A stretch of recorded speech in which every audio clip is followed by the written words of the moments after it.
오늘 우리에게 주신 하나님 말씀 신약성경 로마서 8장 26절과 27절 두 구절만 함께 읽도록 하겠습니다. 저와 함께 읽겠습니다. 이와 같이 성령도 우리의 연약함을 도우시나니 우리는 마땅히 기도할 바를 알지 못하나 오직 성령이 말할 수 없는 탄식으로 우리를 위하여 친히 간구하시느니라. 마음을 살피시는 이가 성령의 생각을 아시나니 이는 성령이 하나님의 뜻대로 성도를 위하여 간구하심이니라. 아멘. 네, 역시 이제 우리 오늘 이 본문을 오늘 본문은 이렇게 복잡한 구도가 아니죠. 복잡한 구조가 아니고 아주 단순하게 제시되고 있습니다.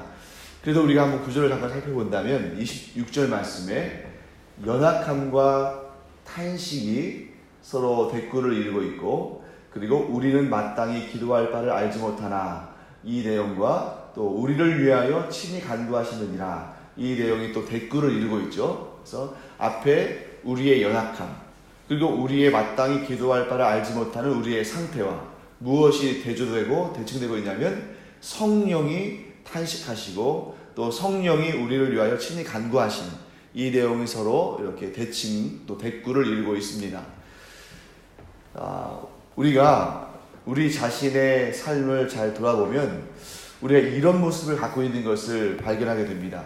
우리가 이제 우리의 사랑하는 부모님이나 또 우리가 존경하는 선생님 앞에서 우리의 어떤 허물이나 우리의 연약함이나 우리의 잘못을 드러내고 알리는 것을 즐거워합니까? 꺼려합니까? 꺼려하죠.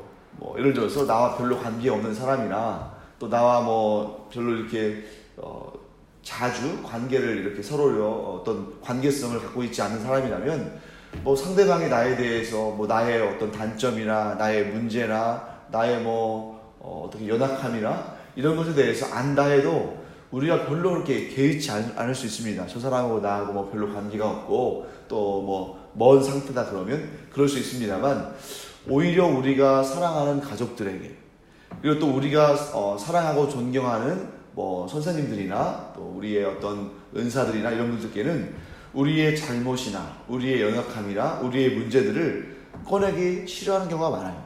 그런 경우는 대부분 어떤 문제냐면 나 때문에 내 문제로 말미암아 너무 신경 쓰실까봐 또는 걱정할까봐 혹은 실망할까봐 그런 문제들을 이렇게 노출하지 않는, 드러내지 않는 그런 경우가 많습니다.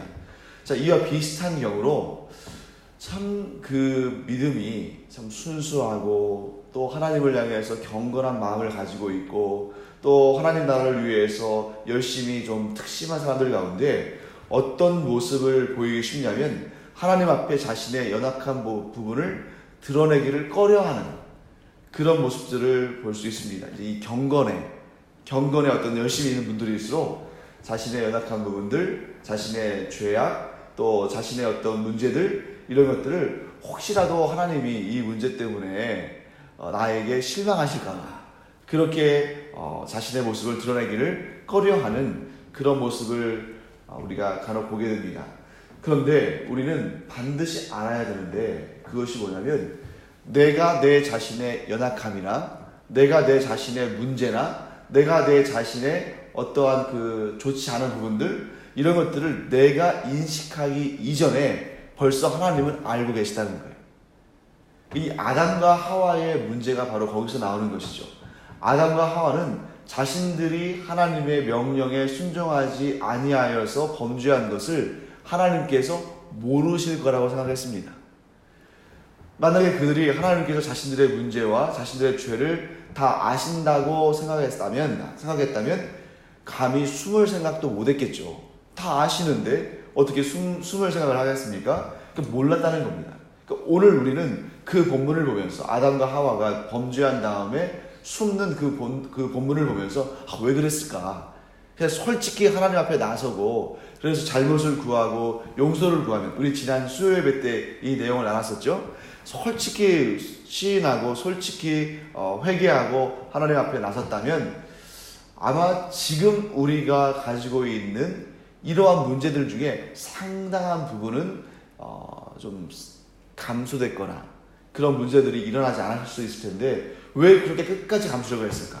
그런데 여러분, 그것은 아담과 하와를 탓할 문제가 아니라 우리 안에도 그런 모습이 있다는 것을 우리가 인정해야 될 부분인 것 같습니다.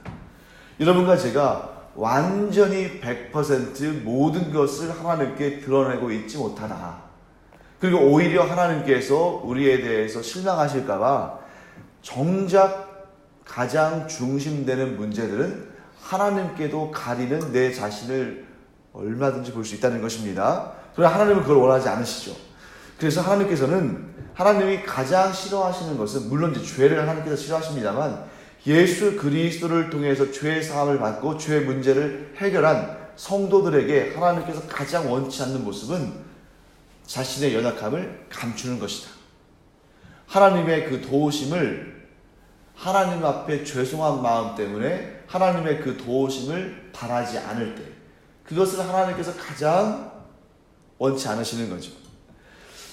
우리의 삶 가운데도 마찬가지입니다. 우리의 자녀들이 학교나 학원이나 이런 데 가가지고 좀 잘 생활했으면 좋겠는데, 가끔은 이제 우리 외부에서 그런 얘기를 듣잖아요.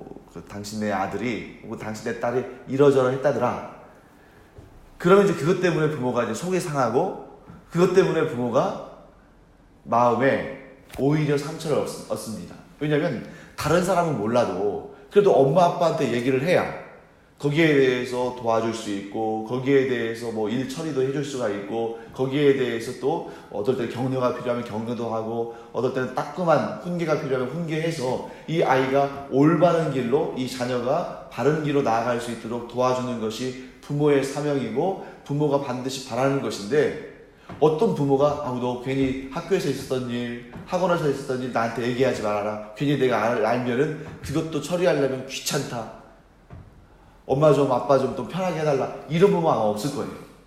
어쨌든 간에 적극적으로 그 일을 도와줘서 그 아이가 그로 말미암아 고민하지 않도록, 또 안 좋은 생각 갖지 않도록, 또 어떤 관계, 사회적인 관계에 있어서 또 원활하게 또 좋은 관계를 가질 수 있도록 돕고자 하는 것이 그 부모의 마음 아니겠습니까? 하나님도 마찬가지라는 것입니다. 특히 우리 성인들, 우리 이제 어느 정도 이제 삶의 연륜이 있고 자녀들도 있고 손주들도 있어서 그렇게 이제 어떤 책임감을 가지고 사회적인 지위를 가지고 있는 사람들이 오히려 어렸을 때에 솔직하게 하나님께 구하고 하나님께 간구하는 그런 삶의 그런 모습들을 이렇게 좀 내려놓고, 내가 무엇인가를 하려고, 내가 무엇인가를 책임지려고, 내가 이제 어엿한 성인이 됐으니까 내 문제는 내가 책임져야 한다는 그런 마음으로 하나님과의 관계 속에도 그런 마음들이 들어가면 오히려 하나님과의 관계가 멀어지는, 그래서 예수님께서 이런 어린아이가 내게 오는 것을 금하지 말라, 이런 아이들이 곧 천국의 백성들이라고 생각하신 그 이유가 바로 여기에 있는 것 같아요. 오히려 자신의 연약함을 너무 잘 알고 자기가 어떤 도움이 필요한 존재라는 것을 아는 어린이들은 그 부모에게 막 이렇게 어떨 때는 뭐 때를 쓰기도 하고 막무가내이기도 합니다만, 이렇게 자신을 드러내고 자신의 필요와 자신이 원하는 도움들을 요구하지 않습니까? 적극적으로. 그런데 이제 성인이 되면 될수록, 또 성숙한 그리스도인이 되면 될수록 오히려 이런 부분들이 약해진다면, 오히려 하나님께 더 솔직하게 고백하고 도우심을 구하는 부분이 약해진다면 하나님께서 그것을 원치 않으신다는 거죠. 기뻐하지 않으십니다. 그래서 우리가 이렇게 정리하기를 원합니다. 하나님께서 가장 우리 성도들에게 원하시는 모습은 다른 거 얼마나 경건하고 완벽하고 완전한 모습을 원하시는 것이 아니라, 또 하나님은 우리가 이 땅에서 그렇게 살 수 없다는 것을 너무나 잘 아시죠. 그래서 하나님께서 원하시는 것은 무엇입니까? 있는 모습 그대로 하나님 앞으로 나아가는 우리를 하나님은 가장 원하신다. 그래서 여러분과 제가 이제 특별히 기도하는 자리에 오지 않았습니까? 우리가 이렇게 하나님과 거리가 있으면 있을수록 우리의 기도를 정제시키죠. 이 정제시킨다는 게 뭡니까? 어떤 거름종이나 이런 걸 통해서 불순물들을 걸러내고 깨끗한 것만 보여드리고 싶어 하는 것. 이게 이제 우리가 하나님과의 거리가 멀어졌다는 것을 증거하는 것입니다. 그래서 우리의 어떤 추악한 모습들, 우리의 연약한 모습들, 우리의 실패, 우리가 낙심한 모습들, 이런 것들을 보고 하나님께서 염려하고 근심하실까 봐서 그것을 다 걸러내고 좋은 것, 깨끗한 것, 바람직한 것, 이런 것들만 하나님께 내어드리는 것, 이런 모습들만 하나님께 보여드리는 것, 이런 기도 제목들만 가지고 있는 것은 하나님께서 원치 않으시는 것이다. 오히려 우리의 모습을 있는 그대로 보여드리며, 연약한 모습은 연약한 모습대로, 또 하나님 앞에 또 바람직한 모습들은 또 바람직한 모습대로, 그러니까 이렇게 좋은 모습들은 막 그 상장을 들고 온 어린아이들처럼 막 기쁜 마음으로 하나님께 달려가서 기도드리고, 또 이렇게 어둡고 연약하고 부족한 부분들은 또 우리가 애통하는 심정으로 하나님께 그 모습들을 또 보여드리고, 또 우리의 자녀들이 꼭 상장만 들고 오는 것이 아니라 오늘 학교에서 무슨 일이 있었고 선생님께 무슨 일 때문에 꼬지람 받았고 친구들과 무엇 때문에 다퉜고 이런 얘기도 함께 해야 그 부모의 마음이 좋은 것이지, 늘 좋은 것만 얘기하면은 겉으로는 기뻐하지만 속으로는 얘가 나를 좀 어려워하나, 얘가 나에게 좀 뭔가 감추고 싶은 것이 있는 거 아닌가 하고 오히려 마음이 좋지 않은 것이 사실이라는 것이죠. 그래서 여러분과 저의 그런 관계가, 또 우리와 하나님과의 관계가 이렇게 있는 모습 그대로 드러내면서 도움을 구하고 또 간구하는 그런 그 관계가 되기를 원합니다. 사람과 사람 사이의 관계는 사실 약간 감출 필요도 있죠. 왜냐하면 우리가 아무리 상대방을 신뢰한다 할지라도 그 사람도 연약한 인간이기 때문에 그 비밀을 다 지켜줄 수 없을 때가 있고, 또 우리의 의도를 곡해할 수도 있고, 또 그 사람의 그 어려운 형편들을 다 그냥 사랑으로 덮어주는 것이 아니라 또 때로는 그 문제에 대해서 이해를 못할 수도 있거든요. 그렇기 때문에 사람과 사람 사이의 문제에서는 모든 것을 다 오픈할 수 없을지 모르지만, 우리가 하나님을 대할 때는 오직 우리 하나님만은 우리의 모든 연약함을 다 품어주시고 우리의 그 모든 연약함 위에 은혜를 덮어주신다 하는 것을 우리가 또 깨닫기를 원합니다. 자, 왜 그러냐면, 자, 여기에 보시면 여러분 이런 내용들, 기도에 대한 내용들이 나오잖아요. 자, 우리가 하나님께 기도하지 않아도 하나님께서는 우리를 얼마든지 도우실 수 있습니다. 왜냐하면 하나님은 우리의 모든 것을 아시니까. 그럼에도 불구하고 이런 간구, 기도라는 방식, 특별히 지금 성령이 우리를 위하여서 친히 간구하시잖아요. 성령께서도 성부 하나님께, 성자 예수님도 성부 하나님께 이렇게 간구라는 표현을 사용할 때 거기서 우리는 아주 중요한 의미를 발견해야 됩니다. 이런 생각 안 해보셨습니까? 성령 하나님도 하나님이시고 성자 예수님도 하나님이신데 왜 우리 인간들이나 할 것 같은 이 간구, 간절한 기도, 간절한 그런 기도의 방식으로 성부 하나님께 그 뜻을 알릴까? 성자 하나님께서, 성자 예수님께서, 성령 하나님께서 완전한 하나님이시기 때문에 그냥 이루시면 될 텐데, 그렇지 않습니까? 얼마든지 성자 하나님도 성령 하나님도 우리의 기도에 대해서, 우리의 필요에 대해서 얼마든지 응답하시고 그 일을 얼마든지 더 좋게 아름다운 열매를 맺도록 하실 수 있는데 왜 성부 하나님께 간구하는 형식을 취할까? 바로 이것입니다. 그것은 하나님은, 성삼위일체 하나님은 일중심적인 그러한 관계가 아니고 소통 중심적인 관계라는 거예요. 그것을 드러내어 보이시는 것입니다. 그러니까 예를 들면 이런 거죠. 이런 구도로 생각하면 안 됩니다. 성자 예수님이 하나님께 간절히 구하면 하나님께서 그걸 들으시고 그래 내가 한번 생각해 볼게. 성령 하나님께서 우리에 대해서 간절히 구하시면 성부 하나님께서 그래 이쯤 되면 내가 한번 도와주겠다. 이렇게 지시적이고 명령적이고 이렇게 어떻게 보면 이렇게 다스리는 그런 성삼위일체 하나님 사이에 그런 관계가 있는 것이 아니라 성부 하나님도 성자와 성령 하나님의 동의나 기뻐하시는 마음 없이 홀로 독단적으로 행하지 않으신다는 겁니다. 왜냐하면 이 성삼위일체 하나님의 관계가 서로 기쁘신 뜻 가운데 그 마음을 하나로 하셔서 함께 일하시는 관계 중심적인 그러한 관계지, 소통 중심적인 관계지, 뭐든지 독단적으로 하거나 혹은 다른 성자나 성부 하나님에게는 알리지 않고 홀로 일하시거나 혹은 성자나 성령 하나님께 나한테 간구하면 내가 그 중에서 듣고 할 만한 것은 하고 내 마음에 들지 않으면 그것을 하지 않겠다. 이런 일방적인 지시적인 관계가 아니라는 것입니다. 그래서 여기에서 여러분들과 제가 이 26절과 27절에서 오해하시면 안 되는 것이 성령이 능력이 없어서 성자가 능력이 모자라서 결제를 받고 허락을 받고 그런 일들이 이루어지는 그런 수직적인 구도가 아니라는 거예요. 뭐 그나마 조금 이렇게 이 수직적인 구도보다는 조금 나은 이해는 삼각형의 구도겠죠. 성부와 성자와 성령. 그러나 그 삼각형의 구도도 완전히 맞지는 않습니다. 왜냐하면 삼각형을 우리가 그릴 때는 항상 무엇인가 그 꼭지점 위에 있는 가장 위에 있는 구도를 구상하기 때문이죠. 그러니까 만약에 어떤 이들에게 삼각형 구도로 성삼위일체 하나님의 구도를 그려보라 그러면 대부분 삼각형을 그린 다음에 맨 꼭대기에 누굴 올려놓겠어요? 성부 하나님을 올려놓겠죠. 대부분 그러지 않겠습니까? 그러니까 우리가 은연중에 삼위일체 하나님의 관계를 성부 중심적인 성부의 절대 권력적인 구도로 생각하기 쉽다는 거죠. 하지만 정작 하나님은 어떤 구도를 갖고 계십니까? 원의 구도죠. 그 원에서는 어디도 위도 없고 어디도 아래도 없는 것입니다. 그래서 성삼위일체 하나님은 이러한 소통 중심적인 마음을 온전히 함께 하시는 그러한 관계시다. 그래서 여기에서도 친히 간구하신다. 성령께서 우리를 위하여서 성부 하나님께 친히 간구하신다는 표현은 상하 수직적인 관계가 아니라 끊임없이 소통하시면서 성부 하나님도 우리에 대해서 성자 하나님과 성령 하나님과 끊임없이 소통하시고 성부와 성자와 성령이 그 같은 방식으로 우리를 위해서 함께 일하신다. 우리를 위해서 서로 간구하시고 서로 그 말씀을 들으시고 그 마음을 함께해서 우리를 위해서 일하신다.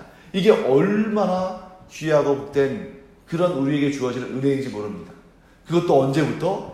영원 전부터 우리를 향한 같은 마음을 품으시고 우리를 위해서 함께 일하신다 하는 것을 우리가 볼 수 있습니다. 자, 그 다음에 우리가 이런 내용을 볼 수 있죠. 우리가 마땅히 기도할 바를 알지 못하는 사람들이다. 왜냐하면 우리가 연약한 사람들이기 때문이다. 자, 연약함과 마땅히 기도할 바를 알지 못한다는 것이 서로 연결이 됩니다. 그것은 저는 이렇게 해석을 할 수 있다고 생각합니다. 자, 우리의 연약함은 무엇으로부터 비롯됩니까? 우리에게 육신이 있기 때문에. 그런데 여러분 거기에서 육신이 있다고 할 때는 이런 몸도 말할 수 있지만 사실은 이러한 형이 하학적인 의미가 아니죠.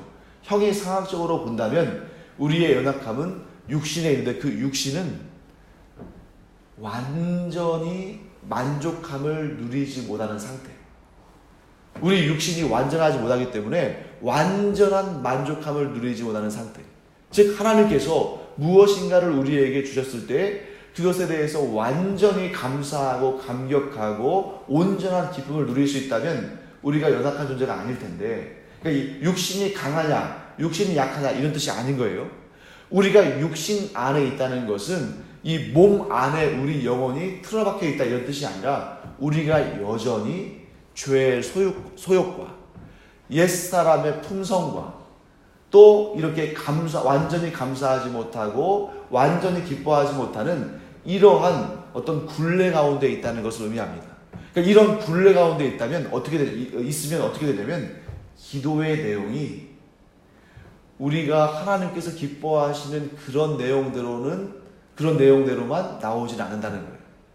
그래서 우리가 기도하는 내용들을 잘 살펴보면 여러분도 마찬가지고 저도 마찬가지고 누구도 그렇지 않다고 우리가 항변할 수 없는 것이 우리의 육신의 소욕들을 많이 구합니다. 그렇잖아요. 그게 기본적이잖아요. 그래서 우리의 육신의 소욕들을 많이 구하는데 그러니까 우리가 무엇을 구해야 할지를 잘 모른다는 것이죠. 그래서 예수님께서 주기도문, 주님의 기도를 우리에게 알려주신 이유가 뭐예요? 우리가 마땅히 구할 바를 잘 알지 못하니까 무엇을 구해야 할지를 잘 보여주신다는 거죠. 알려주신 것입니다. 그래서 예수님의 기도를 우리가 꼼꼼히 살펴보면 어떻습니까? 분명히 우리의 일용할 양식을 구하는 것도 그 기도의 굉장히 중요한 부분입니다만 아주 짧게 다루고 있죠. 그것도 앞쪽에서가 아니라 중간 이후에. 그러면 예수님께서 가르쳐 주신 그 기도의 가장 앞에는 뭐가 있습니까?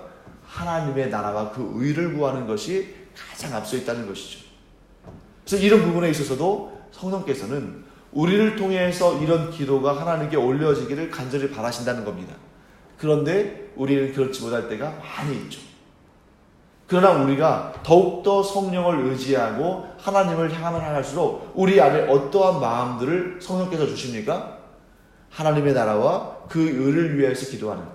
그러니까 우리가 하나님의 나라와 그 의를 위해서 기도하는 것과 우리의 일상의 필요를 위해서 기도하는 것이 단절된다는 뜻이 아니라 우리의 일상의 필요를 위해서 기도하는 그 기도마저도 하나님의 나라와 그 의를 위해서 쓰임받는, 그것을 목적으로 하는 그런 방향으로 우리의 기도가 성숙되어져 간다는 것입니다.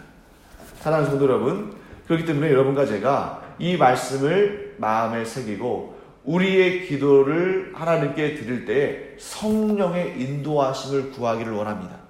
그러니까 우리가 성령의 인도하심을 따라서 기도하면 나도 모르는 사이에 하나님께서 우리에게 원하시는 그 기도의 내용들이 우리에게서 나오지만, 만약에 우리가 성령의 인도하심을 구하지 않는다면 그 자체가 이미 우리가 육신 가운데 너무 얽매여 있다는 것을 의미하는 거예요. 우리가 더욱더 하나님께 집중하고 하나님의 그 깊으신 뜻을 우리가 깨달아 알기를 원하고 하나님의 나라와 그 일을 생각할 때 이미 그것은 우리 안에 성령이 충만하다는 것을 증거하는 것입니다. 그러므로 여러분과 제가 성령의 충만하신 가운데 이 기도의 자리를 하나님 앞으로 나아가는 자리로 만들어가기를 간절히 원합니다. 그래서 우리가 믿음이 연약할 때는 하나님께서 우리가 이 육신의 요구에 따라서 기도하는 것들도 들어주시긴 하셔요. 상당히 많이 들어주십니다. 왜 그럴까요? 그러한 체험들을 통해서, 기도의 응답들을 통해서 또 기도의 자리를 더 사모하는 그러한 아주 은혜로운 결과가 나타나기도 하기 때문이죠. 하지만 우리가 이렇게 새벽에 나와서 이렇게 주기적으로 정기적으로 새벽에 나와서 기도할 정도가 된다면 이미 우리는 성령의 사람들로 기도의 사명자로 부름을 받은 것입니다. 그렇다면 우리의 기도의 깊이가 더 깊어짐으로 말미암아 하나님께서 기뻐하시는 그 기도자들의 삶을 살아야겠죠. 그래서 우리가 성령의 탄식을 불러일으키는 기도자가 아니라 어떤 기도자가 되어야겠어요? 성령의 기쁘심을 얻는 기도자. 자, 성령의 탄식을 불러일으키는 기도자는 어떤 기도자겠어요? 무엇을 기도할지를 모르니까 기도의 시간만을 의미하는 것이 아닙니다. 기도의 그 내용에 있어서도 무엇을 기도할지 모르니까 그저 내가 일상생활에서 필요한 것들만 구하는 그런 기도의 초보적인 단계, 유아적인 단계에 머물러 있는 경우가 많이 있죠. 하지만 여러분과 제가 기도할 때는 이제 성숙한 그리스도인의 분량까지, 또 성숙한 기도자의 분량까지 성장해서 우리가 이곳에 부름받은 것이 곧 하나님의 나라와 그 의를 위한 것이다. 보다 더 성숙한 기도자로 여러분과 제가 주님 앞에 서기를 간절히 원합니다. 그래서 27절 말씀 보시면 뒤에 이렇게 돼 있죠. 성령이 하나님의 뜻대로 성도를 위하여 간구하십니다. 자, 성령께서 하나님의 뜻대로 우리를 위해서 간구하실 때 그것이 오직 우리가 먹고 사는 문제, 물론 그거 중요합니다. 하지만 우리가 먹고 사는 문제, 우리가 출세하는 문제, 우리가 남보다 더 잘 사는 문제, 이런 것들만 놓고 성령께서 우리를 위해서 간구하시겠습니까? 아니죠. 우리 한 사람 한 사람이 우리의 삶의 상황이 어떠하든 간에, 우리가 사회에서 어떤 지위를 갖고 있든 간에, 우리의 재산이 얼마나 되든 간에 물론 그것이 하나님이 주시는 복이긴 합니다만 그것에 얽매이지 아니하고 정말 하나님께서 우리에게 원하시는 그 뜻, 한 사람이라도 더 구원받음으로 말미암아 이 땅에 하나님의 나라가, 하나님의 주권이 확장되는 그 일을 위해서, 이 세상에 한 지역이라도 더 하나님께 예배하며 하나님께 영광 올려드리는 그 땅의 영역이 넓어지는 그 일, 또 각 사람 한 사람이라도 더 하나님의 주권과 하나님의 통치에 순종하는 그 일을 위해서 우리가 기도한다면, 그러니까 우리가 이 세상 모든 열방을 놓고 기도하지 않는다 할지라도 나는 오늘 다 한 사람씩만을 위해서 기도하겠다는 마음을 가지고 그 사람의 영혼의 구원과 그 사람의 영적인 성장을 위해서 기도한다면 그것은 성령께서 참으로 기뻐하시는 뜻이요 하나님께서 바라시는 뜻인 줄 믿습니다. 그래서 여러분과 제가 기도할 때에 좁게는 우리 신제주 광영교회의 성장과 부흥을 위해서, 조금 더 확장하자면 이 제주, 우상이 만연한 이 제주 땅의 복음화를 위해서, 더 나아간다면 이 우리나라 대한민국과 우리 민족, 이 통일 한반도와 나아가서 아시아와 아프리카와 유럽과 남미와 북극과 오세아니아와 나아가서 남극과 북극에 이르기까지, 더 할 수 있다면 온 우주 만물이 하나님의 그 통치하심에 순종해서 하나님께 영광을 올려드리고 온 세상에 하나님의 은혜가 충만하고 하나님을 아는 지식이 충만한 그를 위해서 우리가 기도한다면, 사실 당장 코앞에 있는 문제들도 산적해 있는데 그런 문제들을 위해서도 물론 기도하지만 그보다 먼저 그에 앞서서 하나님의 나라와 그 일을 위해서 기도하고, 또 심지어 우리의 일상적인 구체적인 필요들 속에서도 하나님의 뜻을 발견해 나가며 기도한다면 하나님께서 얼마나 기뻐하실까. 또 우리 안에 계시는 성령께서 탄식하시기보다는 얼마나 기쁘게 즐겁게 노래하고 춤을 추실까. 이런 마음을 가지고 기도하는 여러분과 제가 되기를 간절히 축원합니다. 기도하겠습니다. 하나님 감사합니다. 오늘 저희들이 성숙한 그리스도인들로 성장하기를 간절히 원합니다. 그것은 곧 성령께서 기뻐하시는 일이요 성삼위일체 하나님께서 기뻐하시는 일인 줄 믿습니다. 무엇보다 먼저 하나님의 영광을 위해서, 하나님의 나라와 그 위를 위해서 기도하는 저희들 되게 하여 주시옵시고, 우리의 삶의 구체적인 필요들을 놓고 분명히 기도해야 되지만, 그러나 그 기도 가운데서도 하나님의 통치하심을 잊지 아니하는, 하나님께서 기뻐하시는 그 일을 위해서 우리의 삶을 드리는 일을 저희들이 놓치지 않는 그러한 하나님께서 기뻐하시는 기도자들이 될 수 있도록 은혜 더하여 주시옵소서. 감사드리며 예수님의 이름으로 축복하며 기도합니다. 아멘. 이제는 우리 주 예수 그리스도의 은혜와 하나님 아버지의 무한하신 사랑과 성령의 감동, 감화, 위로, 교통하심이 이 시간 성숙한 그리스도인의 삶을 바라며 그것을 목표로 뛰어가며, 또한 우리의 기도의 자리에서 오직 하나님의 나라와 그 위를 위하여서 우리의 삶을 내어드리며 기도하기를 원하는 주님의 사랑하시는 기도자들 위해 이제로부터 영원토록 함께 있을지어다. 아멘. 시간 우리 기도할 때에 이 말씀 기억하면서 하나님의 나라와 그 위를 위해서, 하나님의 기뻐하시는 뜻을 위해서 우리의 삶을 내어드리며 기도하는 시간 되기를 원합니다. 기도하겠습니다.